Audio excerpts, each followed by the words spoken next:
Voilà. Donc, on est parti pour cet atelier, comment développer vos capacités intuitives. Donc, au travers de tout ce que vous m'avez dit, il ressort des choses très essentielles. Qu'est-ce que l'intuition? Qu'est-ce que l'état intuitif? Comment faire la différence entre une pensée qui a été mûrement réfléchie et une intuition qui s'impose à moi? Comment je peux concrètement, sereinement, faire les bons choix dans ma vie? Ce que l'on sait bien souvent, c'est que lorsqu'on reçoit une intuition et qu'on ne l'écoute pas, qu'est-ce qui se passe? On le regrette. Et on se dit, ah, si j'avais su, j'aurais écouté mon intuition.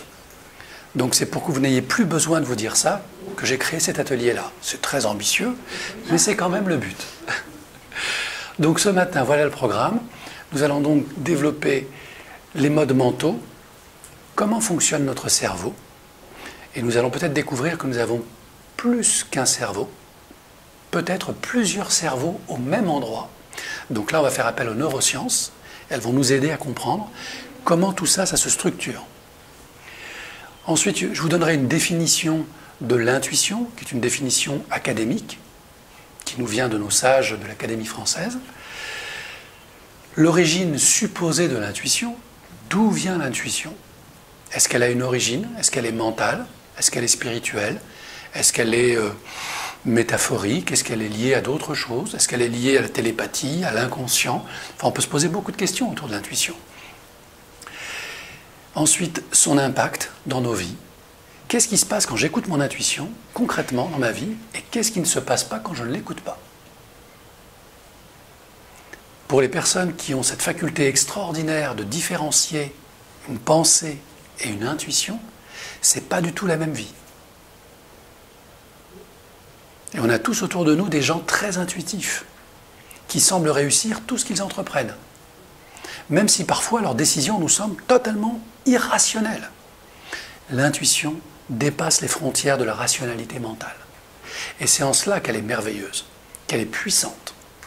Et de grands artistes, de grands écrivains, dont Victor Hugo, parlaient de l'intuition avec vraiment des mots de déférence et d'amour. Car l'intuition, c'était vraiment sa façon de fonctionner. Lorsqu'il cherchait un sujet de roman, lorsqu'il cherchait une façon d'aborder son époque, il faisait d'abord appel à son intuition. Et ce grand homme, Victor Hugo, dont les livres sont magnifiques, a même été beaucoup plus loin, puisqu'il a expérimenté le spiritisme, la conscience, il a été très très loin dans sa démarche. Donc on voit bien comment un grand penseur rationnel, politiquement engagé, a pu, grâce à son intuition, découvrir d'autres territoires de la pensée humaine. On a ici le mystère de l'état intuitif, dont je vous donnerai une des clés principales. Il y en a beaucoup d'autres, mais ça, je vous laisserai le soin de les découvrir. Donc ça, c'est pour la première partie théorique, où on va s'appuyer sur les sciences, un peu sur mon expérience, et beaucoup, bien sûr, sur l'ouvrage que j'ai écrit au sein de l'association Active Zen, qui s'appelle « Accueillez votre intuition ». Il y a un sous-titre qui dit « Comment quitter la survie et entrer dans sa vie ». Je reviendrai sur ce sous-titre parce que c'est exactement grâce à l'intuition que j'ai pu sortir de la survie dans laquelle j'étais plongé pour entrer dans ma vraie vie et faire ce que je fais aujourd'hui. Et le faire avec bonheur. Sans mon intuition et sans le courage de la suivre, je ne serais pas là aujourd'hui. Je ferais sûrement bien autre chose et je ne sais pas si je serais aussi heureux qu'aujourd'hui. Mais on ne peut pas refaire l'histoire. L'essentiel, c'est d'être là, à sa place et de s'épanouir. Donc, je m'appuie donc sur l'ouvrage que j'ai rédigé, il y a 260 pages, avec une quarantaine d'exercices. Et dans cet ouvrage, donc, et dans ces exercices, vous allez retrouver une partie des exercices que nous ferons tout à l'heure. Il y en a beaucoup plus, mais là, vous aurez la base. Donc, comme on l'a dit en préambule, l'intuition est un état modifié de conscience. Donc, ce que l'on peut faire, c'est développer cet état modifié de conscience. On peut développer l'état intuitif. Mais selon moi, on ne peut en aucun cas développer son intuition. Et quand je me suis intéressé au sujet, j'ai vu énormément de livres qui nous offrent de développer notre intuition. Ce qui pour moi est inconcevable. L'intuition est parfaite par essence. Elle nous vient de notre plus haut niveau de conscience. Comment pourrais-je développer quelque chose de parfait ? Donc, observant que je ne trouvais pas de réponse satisfaisante dans tout ce que j'ai pu lire et entendre en termes de conférences, eh bien, je me suis lancé à mon tour sur ce chemin de l'intuition. Bien sûr, je ne prétends pas détenir la vérité, mais ce que j'ai découvert, c'est que si on ne peut pas développer son intuition, on peut néanmoins développer son état intuitif. Et ça, c'est une capacité mentale qui nous est disponible à tous. Quelle est la différence entre l'état intuitif et l'intuition ? Exactement. La différence entre l'état intuitif et l'intuition, c'est que l'état intuitif, ça représente l'arbre. L'intuition, ça représente le fruit. Quand le fruit est mûr, il tombe. Et vous recevez une intuition. Vous ne l'avez pas cherché. Ça vous tombe dessus. Et ça vous trace un chemin. Vous le suivez ou vous ne le suivez pas. L'état intuitif, si vous le développez, ça vous offre plus de fruits. Ça veut dire quoi? Ça veut dire que la métaphore du jardinier que j'utilise va vraiment dans ce sens-là. Si vous voulez développer votre état intuitif, donc planter cet arbre à intuition, il va falloir d'abord cultiver votre jardin. Et votre jardin, c'est votre mental. Puisque tout ce que vous percevez, tout ce que vous vivez, passe par les multiples filtres de votre mental. Et tant que ces filtres ne sont pas nettoyés, vous passez à côté de beaucoup d'intuitions.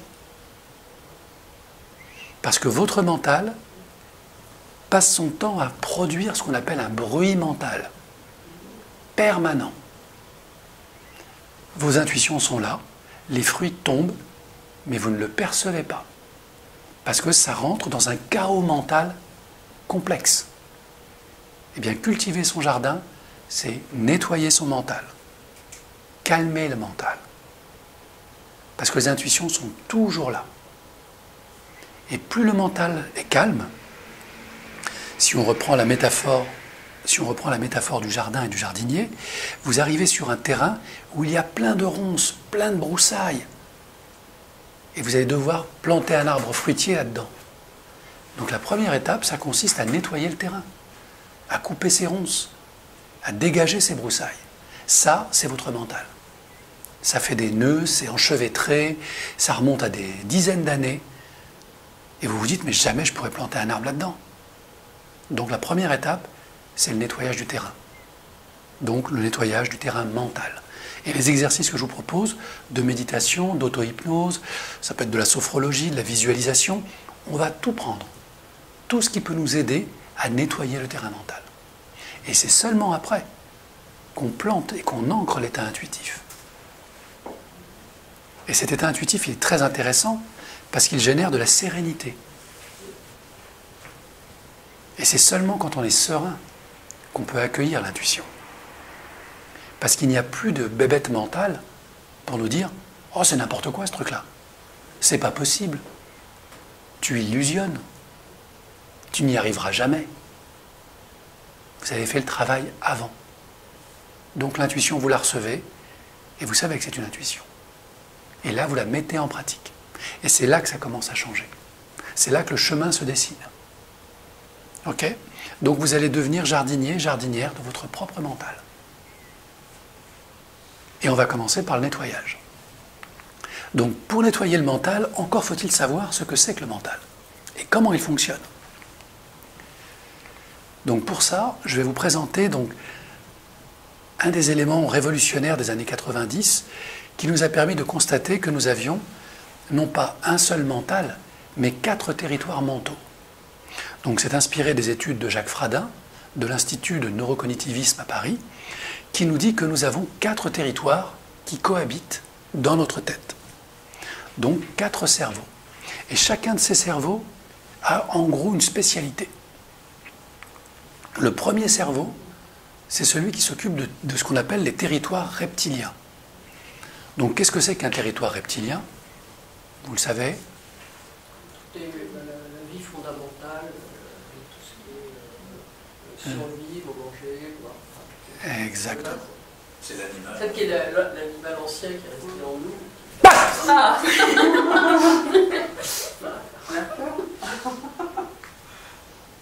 Le reptilien gère notre survie.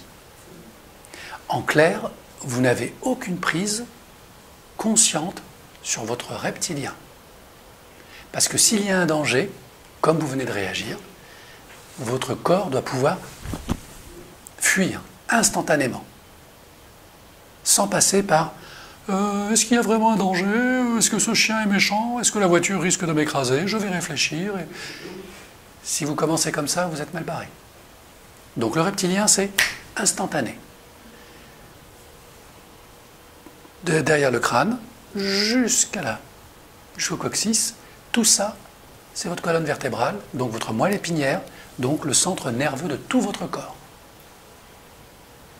Donc s'il y a un frémissement, c'est le reptilien qui travaille. C'est vrai quand on rentre dans une pièce et qu'on a une sensation désagréable. Quand on rencontre quelqu'un et que tout de suite on se met en protection. Tout ça, c'est du reptilien. C'est vrai pour le danger physique, c'est vrai pour le danger émotionnel et le danger psychique. C'est celui-là qui a quelquefois volé aussi. Toutes ces sensations, ça touche déjà un petit peu l'intuition, ça. Alors, c'est une des premières questions. Est-ce qu'il y a une différence entre l'instinct et l'intuition? La réponse est oui. Il y a une différence. Pourquoi? L'instinct génère une réaction physico-émotionnelle immédiate et elle pourrait se confondre avec l'intuition qui génère une réaction physico-émotionnelle immédiate et spontanée. Donc on a un petit point commun entre les deux. Mais ce n'est pas suffisant. Pourquoi? Parce que comme l'a dit tout à l'heure Didier, cette réaction instinctive, elle est véhiculée par la peur, une émotion que le mental a étiquetée. Donc ça fait partie du mental. L'intuition, c'est pareil. Derrière la sensation de mauvaise onde, on a mis une étiquette, un qualificatif, mauvaise onde, donc il y a de la peur. Donc ce n'est pas de l'intuition. Car vous le savez comme moi, l'intuition ne connaît pas la peur. C'est ce qui fait sa particularité. Quand il y a un risque d'accident majeur et qu'un homme décide de prendre une décision ou une femme pour sauver sa vie ou la vie de ses enfants ou des gens qui l'entourent, il va déployer des capacités extraordinaires de coordination, de rapidité, d'intelligence, spontanément, immédiatement. S'il y a la peur dedans, ça ne marche pas. Si c'est l'intuition, ça fonctionne. Et la personne s'en sort. Donc on voit tout de suite que l'instinct et l'intuition n'ont rien à voir l'un avec l'autre. Il n'y a pas d'émotion dans l'intuition, en tout cas paralysante ou handicapante. Ce qui n'est pas le cas de l'instinct. L'instinct peut vous figer. Donc dans le territoire reptilien, vous avez 3 positions. La lutte, vous réagissez avec agressivité à l'agression. La fuite, au secours fuyons. Ou l'inhibition. Je suis figé, terrorisé. C'est toujours de l'instinct. Ce n'est pas de l'intuition. Ça ne règle pas le problème. Ok? Premier distinguo important. Donc, nous avons tous ces territoires reptiliens de réactivité immédiate. C'est la survie. Impeccable. Ensuite, l'homme a évolué et il s'est mis en couple. Et se mettant en couple, il s'est rendu compte que c'était plus facile de survivre. Mais ce n'était pas suffisant. Donc l'homme s'est mis en clan. Une seule et même famille, mais avec plusieurs membres. Là, notre cerveau a développé une capacité qu'on appelle le paléolimbique. Cette capacité, c'est la capacité de vivre en troupeau.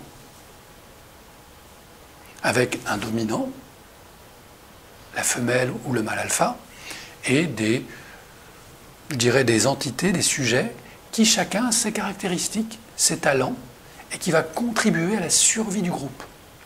Donc reptilien, c'est ma survie individuelle, paléolimbique, la survie du groupe. Donc le cerveau a évolué comme ça. Il y a 400 millions d'années, reptilien, c'est le reptile, le crocodile, celui qui mord, qui ne cherche pas à comprendre. Ensuite, le paléolimbique, 300 000 ans, où là, la communauté Homo sapiens sapiens commence à vivre ensemble et en village. Et à partir de là, on s'est rendu compte d'une chose, c'est que la force physique ou l'intelligence ne suffisait plus. Il fallait que notre cerveau évolue pour qu'on puisse continuer à survivre et à progresser. Parce que même en groupe, on finissait par se taper dessus. Donc il a fallu découvrir de nouvelles stratégies de survie. Donc le cerveau et la nature a progressé et évolué en créant ce qu'on appelle le néolimbique, le nouveau limbique. Donc cette partie du cerveau va gérer toutes les relations sociales à l'intérieur du groupe. Le langage, l'apprentissage, les règles, les lois, la religion, les sanctions. Et à partir de là, grâce à cette partie du cerveau qui s'est déployée, on a fait société. Et on a fait même mieux que ça. On a fait des royaumes et on a créé des empires. Mais pour ce faire, il fallait que notre cerveau évolue. Si nous n'avions gardé que le reptilien, nous serions autodétruits. Donc la nature a prévu, au fur et à mesure, 400 millions d'années, 100 millions d'années, 300 000 ans, elle a prévu cette évolution cérébrale. Donc, ce qui est intéressant avec le néolimbique, c'est que tout ce que vous apprenez, vous le stockez pour pouvoir le réutiliser. Donc, vous avez appris à parler, c'est pour la vie. Vous avez appris à faire du vélo, c'est à peu près pour la vie, etc., etc. Pourquoi ? Parce que la nature est intelligente et paresseuse, elle n'a pas envie de réapprendre tout le temps. Donc là, ici, à ce niveau-là, on a une information très intéressante. On sait maintenant que la nature a prévu de faire évoluer notre cerveau pour nous adapter à notre environnement. Donc c'est notre environnement qui modifie notre cerveau. Et pas l'inverse. On appelle ça l'épigénétique. Donc on a compris, grâce aux neurosciences, que contrairement à ce qu'on pensait il y a encore un siècle, ou soit 50 ans, ce n'est pas notre ADN qui définit notre vie.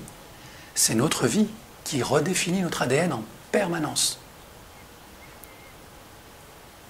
Donc c'est la vie qui nous fait évoluer et nous donne d'autres capacités. Deuxième chose, le cerveau apprend par répétition. Donc si vous voulez vraiment maîtriser quelque chose, il va falloir redevenir des enfants. C'est-à-dire répéter, répéter, répéter. Vos exercices, vos apprentissages, parce que c'est comme ça que notre cerveau s'est construit, par la répétition. Donc on a deux éléments intéressants. L'environnement est très important.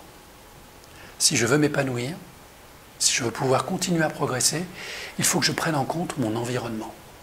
Pas seulement le lieu où j'habite, mais les gens avec qui je vis, les gens que je fréquente, le lieu où je travaille, ce que je mange, ce que je bois. Tout ça, c'est de l'environnement, ce que je respire. Ok ? Donc ça veut dire vraiment commencer à vivre en conscience. C'est pas simple, mais c'est le seul moyen pour avancer sur son chemin. Commencer à conscientiser qu'est-ce qu'il me faut pour commencer vraiment à être heureuse, heureux et m'épanouir. On peut aussi raisonner par l'absurde. Qu'est-ce qui m'empêche aujourd'hui d'être heureux ? C'est ce que je propose dans le livre. Et je vous invite à revisiter votre environnement. Et en tant que conscience incarnée, votre corps fait partie de votre environnement. Aussi. Donc, est-ce que je suis en bonne santé ? Est-ce que je suis en surpoids ? Est-ce que j'ai des habitudes ou des consommations, entre guillemets, insatisfaisantes pour mon corps ? Puisque mon corps fait partie de mon environnement. Je suis une conscience qui habite un corps. Ce corps ne m'appartient pas. Ce corps, ce n'est pas moi. Et si je demande à la cellule de mon doigt, « Coucou cellule, qui es-tu » Elle va me répondre, je suis une cellule de doigt. Mais tu sais que tu es aussi... Non, je ne suis pas Christian, moi je suis une cellule de doigt. C'est bizarre. C'est tellement bizarre qu'aujourd'hui on peut reprogrammer les cellules.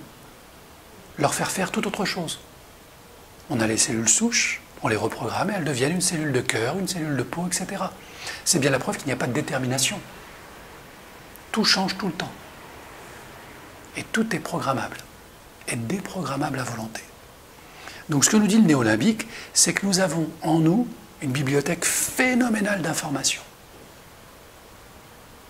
Et cette bibliothèque, elle a une partie consciente, une partie subconsciente c'est donc la mémoire, en gros, et une partie inconsciente. Votre mental conscient, votre ego, c'est grosso modo 5% de la réalité de votre vie, perçue. Les 95% ne vous sont pas accessibles. Sauf si vous passez dans un état modifié de conscience. C'est pourquoi l'hypnose est très intéressante, la méditation est très intéressante, et l'état intuitif est très intéressant, parce qu'elle vous permet d'accéder à ces ressources qui sont déjà là, mais que vous ignorez. Donc, tout ça mis bout à bout, il nous manquait un dernier élément, l'élément le plus important et qui va vraiment nous aider dans tout ce qu'on va faire aujourd'hui. Le 4e territoire. Le 4e territoire a été découvert récemment, il y a 50 000 ans. Non, il y a 50... non, il a été découvert il y a 50 ans, mais il date de 50 000 ans. C'est ce qu'on appelle le cortex préfrontal. Alors, à ne pas confondre avec le lobe frontal, qui est le bout de cerveau. Là, on parle du cortex préfrontal, ou néocortex, c'est-à-dire qu'en fait, vous avez votre cerveau, et imaginez un bonnet de bain qui recouvre votre cerveau avec de nouveaux neurones, qui sont très différents des autres neurones. Chaque territoire a des neurones très différents. Le cortex préfrontal, c'est cette couverture, donc ce bonnet de bain, qui se trouve juste au niveau de votre front. C'est un peu le 3e œil. Exactement. Et on sait, et on a découvert grâce à De Broca, que se logeait dans ce cortex préfrontal la sphère du langage. Mais pas seulement. C'est aussi le territoire qui coordonne tous les autres territoires. C'est le chef d'orchestre. C'est la partie la plus intelligente des fonctionnements cérébraux. Et elle est tellement intelligente, cette partie-là, que si elle considère que l'un des autres territoires, reptilien, paléolimbique ou néolimbique, fait bien son travail, eh bien, le néocortex et donc le cortex préfrontal n'interviennent pas. Ils laissent faire. Parce qu'ils considèrent que c'est le bon territoire. Si vous vivez une expérience nouvelle, complexe, que vont faire vos territoires? Ils vont réagir, chacun à leur tour. Mais pour eux, c'est nouveau. Donc ils ne savent pas comment réagir. Qu'est-ce qu'ils font? Ils prennent une ancienne solution et ils l'appliquent. Et bien sûr, ça ne marche pas. Et s'ils font ça de plus en plus vite, ça va augmenter le niveau de stress. Le niveau de stress, ça veut dire simplement que ces territoires font comme d'habitude pour une situation totalement nouvelle et totalement complexe. Et que le seul territoire qui peut gérer ça, c'est le cortex préfrontal.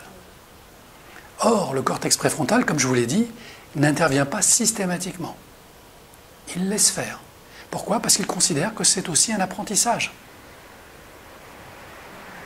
Mais, et c'est tout l'intérêt de ce qu'on fait aujourd'hui, on peut le contraindre à intervenir. Et pour ce faire, il faut faire une bascule mentale. Et c'est ça l'état intuitif. Je fais une bascule mentale pour trouver une solution à un problème nouveau et complexe dans ma vie que je n'arrive toujours pas à résoudre. Je n'arrive pas à trouver un travail, un compagnon, une maison, etc., etc. Et j'ai beau me démener dans tous les sens, ça ne marche pas. Eh bien, ça veut simplement dire que votre niveau de stress augmente parce que votre cortex préfrontal n'a pas pris en main la problématique qui vous ennuie. Et c'est bien dommage parce que l'intuition est justement captée par le cœur, dans un premier temps, et ça ce sont des études qui le prouvent, et ensuite elle est transmise au cortex préfrontal, et il n'y a personne d'autre. Si vous ne savez pas faire la bascule, si vous n'êtes pas dans un état intuitif, ouvert, d'accueil, vous allez passer à côté de la solution.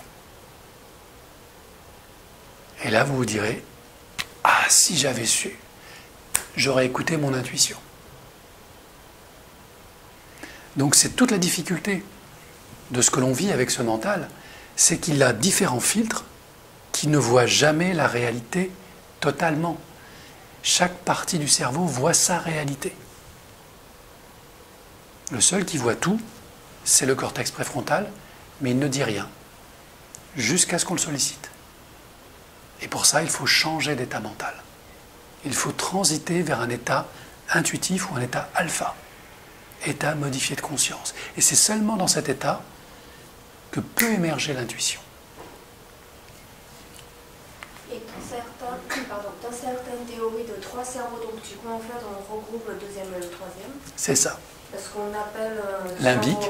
Oui, limbique, cerveau reptilien et cerveau émotionnel, cerveau rationnel. Donc en fait, cerveau émotionnel sont les deux. C'est ça. On les fusionne. Dans cette nouvelle théorie, on ne les fusionne pas, au contraire.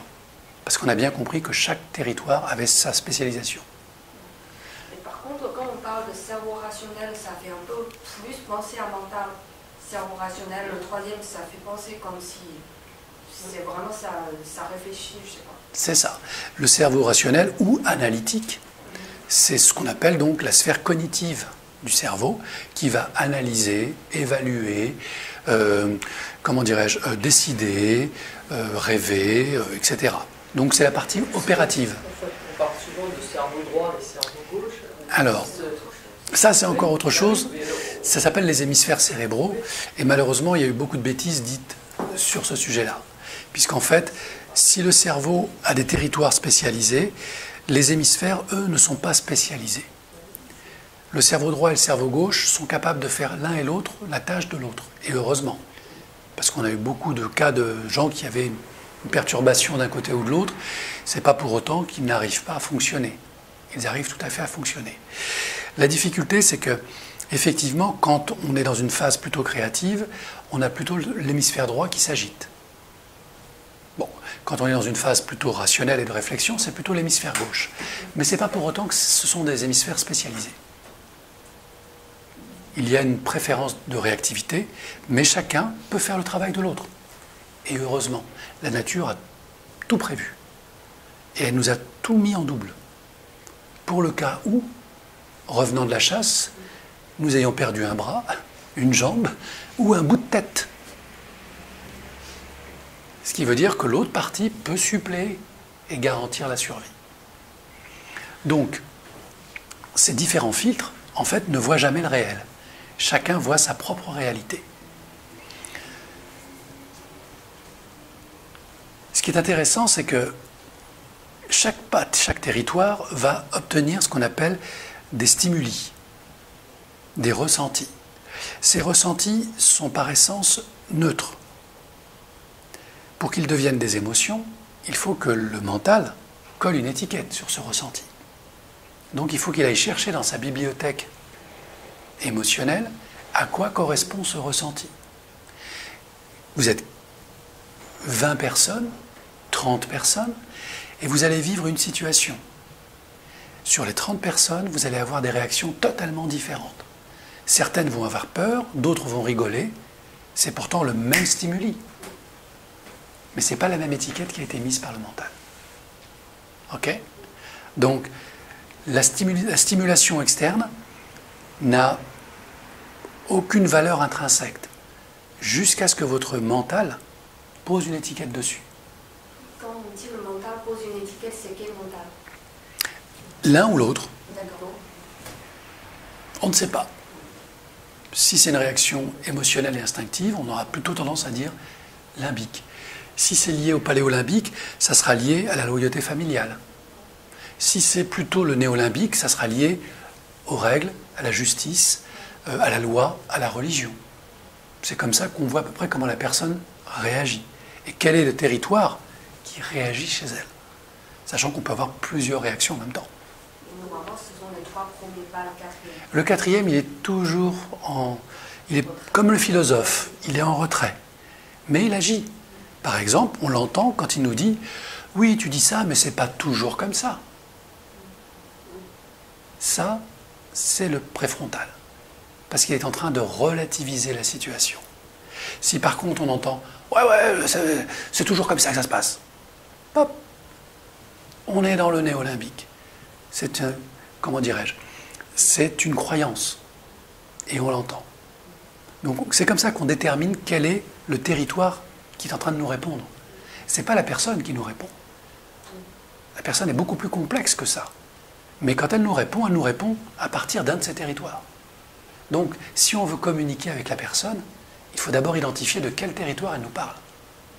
Et répondre idéalement sur la même longueur d'onde. Pour l'emmener progressivement vers son cortex préfrontal. Si vous répondez à quelqu'un qui est limbique dans la colère, avec votre préfrontal, mais à quoi ça sert de se mettre dans cette colère? On peut tout à fait négocier. Il n'a qu'une envie, c'est de vous sauter à la gorge. Bonne chance. Et là, vous comprenez la différence. Donc c'est très intéressant de savoir quel est le territoire qui nous parle. Ça, c'est dans les relations humaines. Mais c'est aussi dans les relations entre soi et soi. J'ai envie de trouver une solution à un problème, mais je suis émotionnellement impliqué. Dans mon limbique, je suis dans mon néolimbique, mon paléo ou mon reptilien. Donc je n'arrive pas à trouver la solution. Parce que je ne suis pas moi-même dans mon bon territoire. Donc pour trouver la solution, il va falloir que je bascule. D'où la nécessité d'apprendre à basculer pour ne pas prendre une décision sur un coup émotionnel. Rappelez-vous nos anciens, laisse passer la nuit dessus. Demain tu y verras plus clair. Ça vient de ça. Si vous réagissez avec vos émotions et vous prenez une décision sur la base de vos émotions, ça peut être bien, hein, mais ça peut être catastrophique. Ça vient de loin tout ça. Donc si on regarde tout ça, ça nous donne ça. Voilà comment notre mental perçoit la réalité.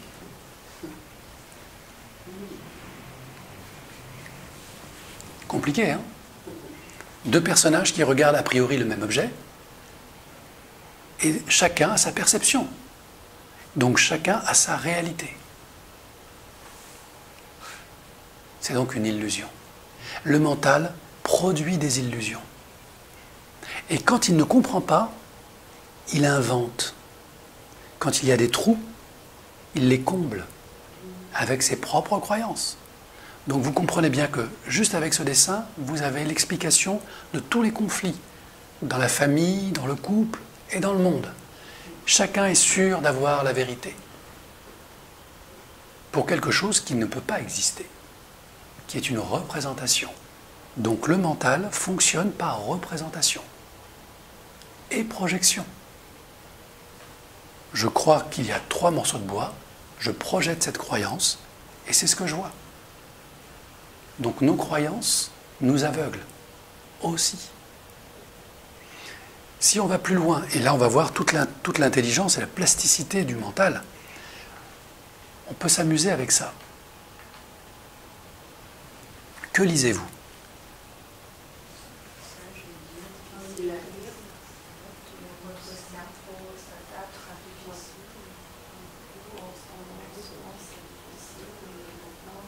Étrange, hein? Vous vous rendez compte? Vous arrivez à lire un texte qui n'a aucun sens. Mais il y a une logique. Exactement. I, c'est les 1, et T, c'est les 7, et ça se répète. Donc, A, c'est 4. vous utilisez votre néolimbique, votre bibliothèque syntaxique et votre bibliothèque de référence. Alors même que c'est totalement illisible. Et pourtant, pour votre cerveau, c'est réel.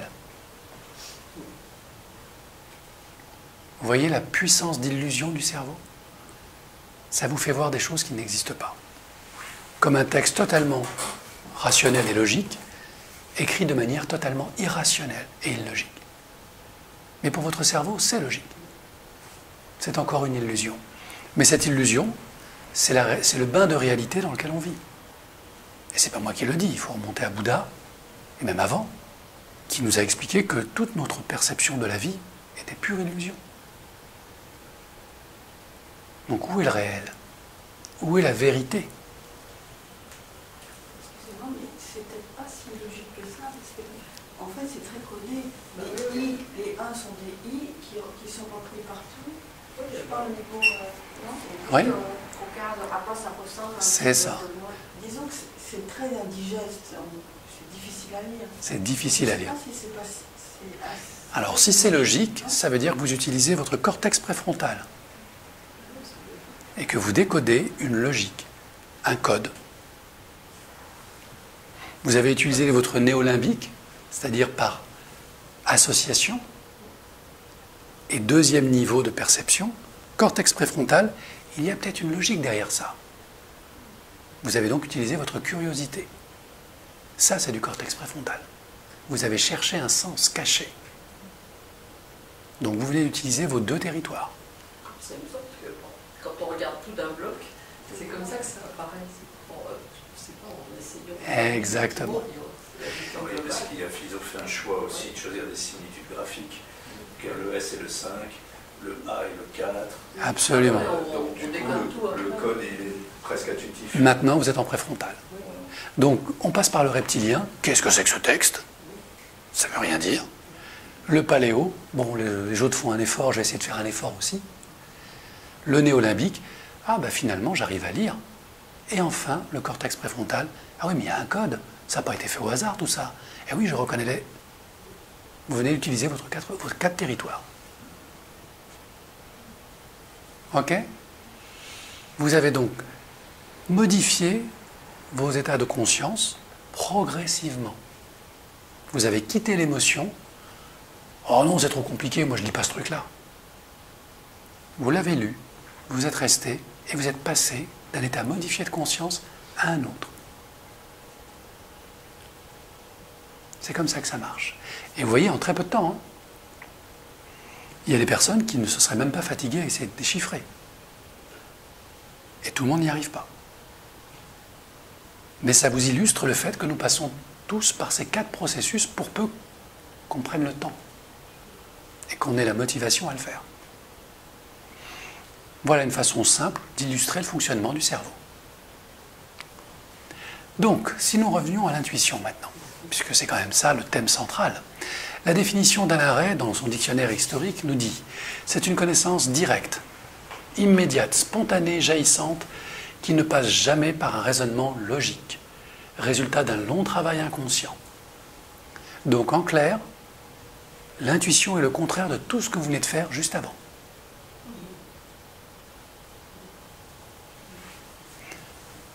Connaissance directe. C'est pas ce que vous avez fait avant. Immédiate et spontanée. Vous avez été obligé de déchiffrer et de dépasser votre émotion. Jaillissante. Ça n'a pas été le cas. Vous avez dû faire un travail itératif, étape après étape, territoire après territoire, qui ne passe jamais par un raisonnement logique. Vous avez fait tout le contraire. Il y a un code, la lettre, la forme de la lettre qui ressemble à la forme du chiffre. Ok, donc vous avez raisonné. Donc à partir du moment où vous avez raisonné, vous n'étiez pas en état intuitif. Donc maintenant, vous savez qu'entre ce que vous avez fait juste avant et l'intuition, il y a un monde. Il y a un vrai espace. Et pourtant, Alain Ray nous dit « résultat d'un long travail inconscient ». C'est un paradoxe. Comment est-ce que je peux produire un long travail inconscient et espérer le jaillissement d'une intuition? Et si ce long travail est inconscient, comment je sais que j'ai fait ce travail inconscient? On tourne autour là. Donc l'intuition, ce que nous dit Alain Ray, c'est que c'est quelque chose qui est spontané, qui s'impose à nous. On n'a pas besoin de réfléchir, à aucun moment. Et on sait exactement que c'est ça la réponse. Sauf que tout de suite après, vos processus mentaux reviennent et repassent par les 4 étapes dont on a parlé. Et c'est ces 4 étapes-là qui peuvent disqualifier l'intuition.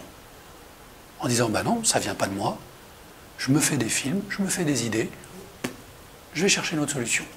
Ou je vais faire comme d'habitude. Ou je mets ça de côté, on verra plus tard. Comprenez? Ce sont 2 mondes différents qui à un moment se connectent et vous avez votre libre arbitre.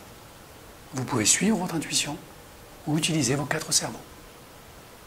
C'est ça la difficulté. Mais par contre, l'intuition ne peut pas s'appliquer toujours Par exemple, la lecture du message, comment on peut le faire par l'intuition? Je ferme les yeux, je sens, mais qu'est-ce qu'il me dit? Non, c'est pas possible. Alors, là, on est repassé par les 4.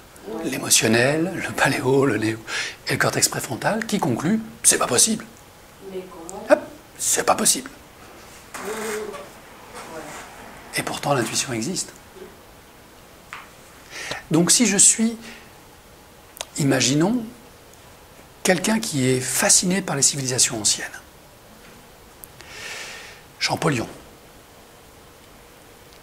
Et on me demande, lors d'un petit voyage en Égypte, de décrypter les hiéroglyphes.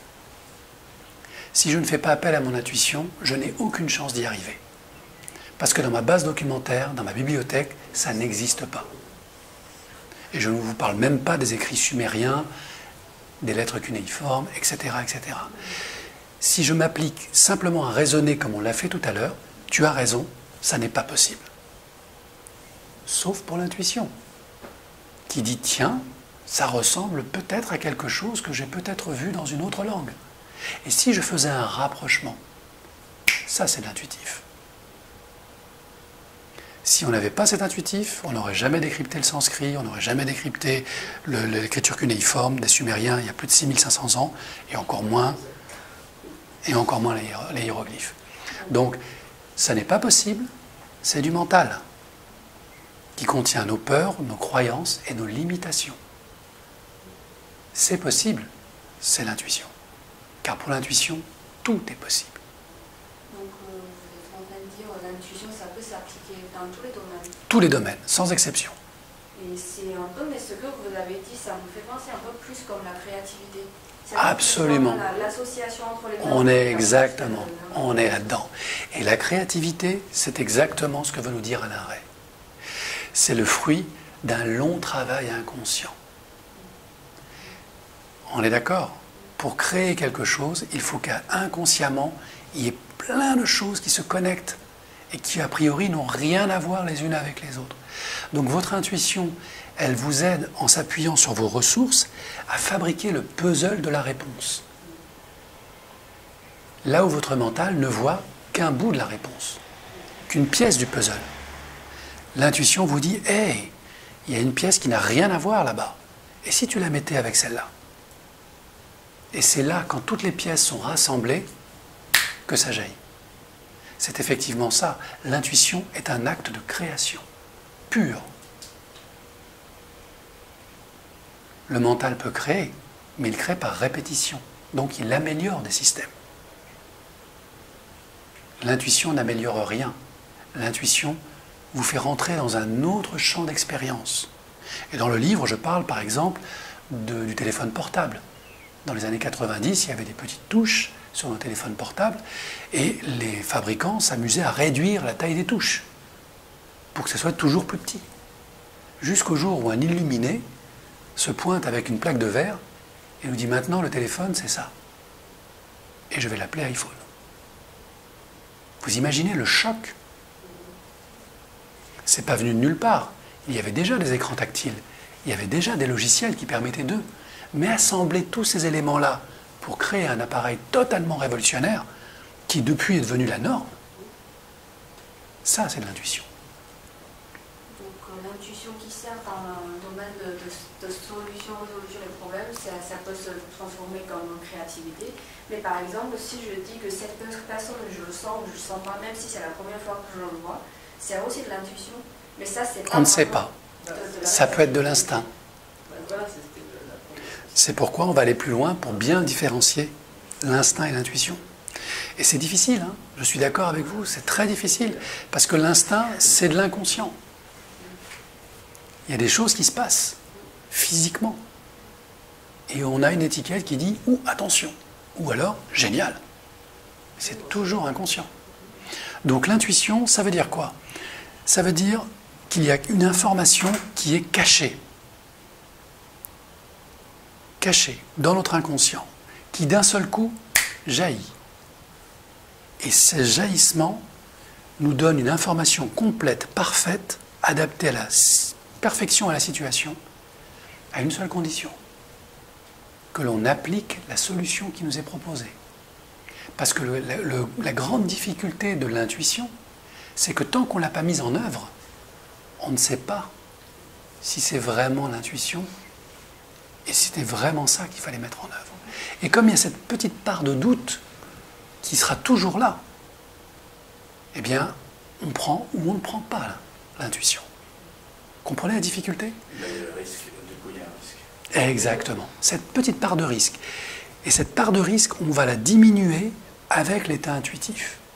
Parce qu'on va apprendre à faire la différence entre mon inconscient qui m'envoie une information instinctive, émotionnelle, raisonnable, et le jaillissement. Mais pour pouvoir faire la différence, encore faut-il avoir cette capacité intuitive de réceptionner l'intuition en disant « Waouh, ça c'est une intuition ». Donc l'intuition, ça vient des profondeurs de notre inconscient. C'est immédiat, il n'y a pas de réflexion, c'est juste. C'est même surprenant, mais c'est complètement adapté à la situation. Alors, maintenant, comment faire la différence entre l'instinct et l'intuition? Comme je vous l'ai dit tout à l'heure, l'instinct va faire monter une émotion. Et bien souvent, c'est une émotion de peur. Pas toujours, mais bien souvent. Si c'est une émotion de peur, c'est pas de l'intuition, c'est de l'instinct. Et vous pouvez écouter votre instinct, et vous devez écouter votre instinct, s'il y a un risque potentiel. Mais c'est un risque irrationnel, c'est de l'instinct. Maintenant, vous recevez une intuition dans une situation. Rencontrez quelqu'un, vous arrivez dans une entreprise, dans votre famille, peu importe. Et là, l'intuition vous dit, voilà comment il faut faire, voilà comment il faut être dans cette situation-là. Est-ce que c'est de l'instinct, est-ce que c'est de l'intuition? Eh bien, pour faire la différence, c'est assez simple en fait. Si vous recevez cette information, qui donc jaillit spontanément, et que vous ressentez une sérénité profonde, un bien-être intérieur, un calme intérieur, une belle présence, que vous êtes totalement là, il y a de fortes à parier que ce soit une intuition. Sur le plan du vécu, ça n'a rien à voir. Dans le cas du mental, vous allez passer par les 4 cerveaux, comme vous l'avez fait tout à l'heure. Réaction émotionnelle, analyse, comparaison, réflexion, choix. Même si ça se fait vite, vous passez quand même par vos 4 cerveaux. Pas avec l'intuition. Vous arrivez, vous êtes neutre. Il n'y a rien de spécial dans votre tête. Et d'un seul coup, quelqu'un vous dit quelque chose, c'est là. Et cette information-là, elle vous laisse totalement sereine et serein. C'est comme si vos yeux s'ouvraient. Et tout votre corps est serein. Votre esprit est clair. Il n'y a pas d'émotion particulière si ce n'est cette sérénité profonde, cette force intérieure. Si vous vivez ça, c'est l'intuition. Ça s'impose à vous. Vous ne l'aviez pas prévu, vous ne l'avez pas anticipé, vous ne l'avez même pas imaginé, vous ne vous y attendiez absolument pas, et ça s'est imposé à vous. Et au-delà de cette sensation, bien sûr, il y a une information que votre cortex préfrontal capte tout de suite. Ah, il faut que je fasse ça. Et vous le faites. Et vous le faites en sérénité. C'est pour ça que vous réussissez. Bien sûr, comme je vous l'ai dit, très vite après, vos 4 territoires vont revenir. Qu'est-ce que c'est que ce truc? Qu'est-ce que ça veut dire? Pourquoi je pense ça? D'où ça vient? Très peu de temps après. Mais n'empêche que pendant la période de l'intuition, qui a duré peut-être 1 seconde, vous étiez dans cet état hors du temps. Vous étiez là et vous n'étiez pas là. C'est un état modifié de conscience. Pendant 1 fraction de seconde, vous vous êtes extrait de la réalité de votre environnement. C'est comme ça qu'on sait que c'est une intuition. Elle vous a sorti de votre espace-temps. Vous êtes là et vous n'êtes plus là. Vous êtes dans votre intuition, dans votre ressenti. Et ce ressenti transporte une information juste pour vous par rapport à la situation. Et vous le sentez parce que vous êtes extrait de la réalité et vous êtes replongé dans la réalité l'instant d'après. C'est vraiment un mouvement, exactement, et c'est vraiment un mouvement de je rentre, je sors, et c'est très rapide. Mais pendant ce mouvement-là, tout votre corps énergétique, cérébral, spirituel, s'est ouvert. Et vous avez capté cette information-là. Je pense que la sérénité vient de la justesse. Exactement. C'est votre vérité profonde qui s'exprime. Certains disent que c'est une clé, d'autres disent que c'est votre chemin. Et quand vous êtes sur votre chemin, vous êtes congruent, c'est-à-dire que tout fonctionne en même temps et de manière harmonieuse. Il n'y a plus de peur, plus d'angoisse, plus de... Tout ça, en une fraction de seconde, ça a disparu. L'instant d'avant, vous étiez très angoissé, très... L'instant d'après, vous êtes complètement ouvert, serein. Est-ce que ça peut se manifester comme la joie aussi, je sais pas. Et ça peut générer de la joie, parce que l'intuition vous permet justement de déclencher ce sentiment de joie. Si votre mental ne chasse pas l'intuition. Mais si j'ai l'intuition que c'est pas bon pour moi, comment je peux sentir? Si c'est pas bon pour toi, l'intuition te dira c'est pas bon pour toi. Mais tu sauras de manière sereine. Alors que si c'était ton instinct qui te dit ça, il te le dit de manière avec une émotion négative. Ton corps commence à trembler, t'es pas bien, t'as mal au ventre, ça c'est de l'instinct. L'intuition te dit c'est pas bon pour toi, mais tu es en pleine forme. On est fort. C'est tout le contraire. C'est comme ça qu'on sait que c'est l'intuition. C'est pas bon pour moi, je le sais, et je pars serein. Je quitte la personne, je quitte la situation, je trouve un prétexte quelconque pour ne pas blesser la personne ou la situation, et je pars fort, serein. Alors que l'instinct, je pars la peur au ventre, où je ne sais pas comment réagir. Donc soit je m'énerve, la lutte, soit je fuis, soit je me soumets. Là, c'est du reptilien. Vous êtes dans votre mental. Ok ? Quand on ressent la joie, ça peut être l'intuition qui nous dit que c'est sur le bon chemin, ou ça peut Oui. être les émotions. La joie est une émotion, d'accord ? L'intuition ne provoque pas d'émotion, elle provoque la sérénité. Ça n'est pas une émotion, la sérénité, c'est un état d'être. De cette sérénité peut jaillir la joie. Mais c'est après. C'est très spécifique, c'est très fin. Mais comme je vous l'ai dit, votre mental et votre état intuitif ne peuvent pas être au même endroit au même moment. Ils ne peuvent pas occuper le même espace-temps. C'est pas possible. Soit vous êtes dans votre mental, analyse, émotion, ressenti, soit vous êtes dans votre intuition, sérénité profonde. Tout est juste, tout est calme. Et très vite, bien sûr, vous revenez dans votre état mental, puisque vous avez changé d'état mental. Et c'est ce qu'on va faire avec l'exercice sur l'ancrage de l'état intuitif.